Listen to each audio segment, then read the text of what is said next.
కలిసి ఈరోజు ఈ మహత్పరమైనటువంటి మహాయజ్ఞానికి పూనుకోవడం జరిగింది. వచ్చే మహాశివరాత్రి సంబరాలకు కూడా ఇక్కడ మీరు చూడొచ్చు.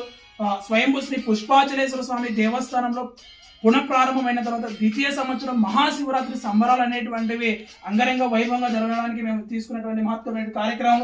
అలాగే ఇక్కడ రెండు ఫస్ట్ ఫోటోలు చూస్తే ఫస్ట్ దేవస్థానం అనేటువంటి ఈ స్థితిలో ఉంది. అలాంటి స్థితిలో ఉన్నటువంటి దేవస్థానాన్ని మేము ఇదిగో ఈ స్థాయికి డెవలప్మెంట్ చేసినాక ఏం చేసినాం, పూజా కార్యక్రమం అనేటువంటి విధంగా చేస్తూనే ఉన్నాము. సో ఇలాగే ఇంకా అభివృద్ధి కార్యక్రమాలు ఎన్నో ఉన్నాయి. అలాగే గర్భగుడి పైన కూడా నిర్మాణం కూడా చేస్తున్నాము. ఇవన్నిటికీ కూడా ఆ యొక్క మహాసంకల్పం, స్వామివారి యొక్క సంకల్పం ఉండడం వల్ల, ఆయన దివ్య ఆశీస్సులు ఉండడం వల్ల కార్యక్రమాలు జరుగుతున్నాయి.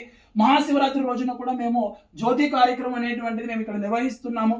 ప్రతి సంవత్సరం కూడా కార్తీక పౌర్ణమికి అలాగే మాఘ చతుర్దశికి, ఎందుకంటే ఆ శివయ్య అనేటువంటి జ్యోతి స్వరూపుడు, అగ్ని స్వరూపుడైనటువంటి ఆ శివయ్యను మనము ఏ రోజున మనం ఆహ్వానించుకోవచ్చు. అందుకే మాఘ చతుర్దశి రోజున కూడా మేము మహాశివరాత్రి పర్వదినం రోజున కూడా మేము ఆహ్వానించేసి స్వామివారిని ఆ యొక్క దివ్య భవ్యమైనటువంటి దర్శనాన్ని కూడా ప్రజలందరికీ కూడా దర్శనం ఇవ్వడానికి ఈ యొక్క విశిష్ట అతిథిగా రాబోతున్నటువంటి శ్రీమతి సత్యభామ గారు, ఎందుకంటే తల్లి గారు మీ అందరికీ తెలిసినటువంటి వారు, ఎందుకంటే ధర్మ పరిరక్షణ కొరకు ఎంతో విశేషమైనటువంటి సేవలు అందిస్తూ ఈరోజు పురాతన దేవాలయ అభివృద్ధి కొరకు కూడా ఎంతో కృషి చేస్తున్నారు. ఆ మహా తల్లి ఈరోజు దేవస్థానానికి రావడం చాలా సంతోషమైన. మేము ఆహ్వానించిన వెంటనే కూడా ఆ తల్లి గారు ఒప్పుకొని దేవస్థానం నేను వస్తాను జ్యోతి వెలిగించడానికి అనేటువంటి రావడం కూడా చాలా సంతోషమైనటువంటి విషయమే.